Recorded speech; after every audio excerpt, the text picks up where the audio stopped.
Η Λιδία είναι 6 χρονών.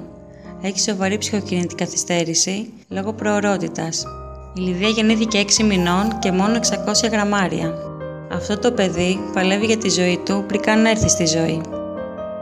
Η Λιδία ξεκίνησε στα 2 να κάνει λογοθεραπεία, εργοθεραπεία και θεραπεία συμπεριφοράς.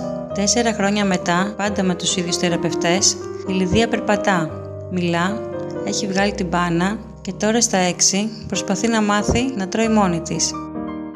Από τις 23 Δεκεμβρίου και μετά με έχει κυριεύσει ο φόβος. Εάν το παιδί μου θα καταφέρει να ντύνεται μόνο του. Εάν θα μάθει να τρώει κάτι άλλο εκτός από κρέμες και αλεσμένο φαγητό. Εάν θα μάθει να παίζει όπως τα άλλα παιδιά. Εάν το παιδί μου θα καταφέρει ποτέ να είναι ανεξάρτητο και χαρούμενο. Αναρωτιέμαι τι θα κάνει το παιδί μου όταν εγώ δεν θα είμαι πια κοντά του.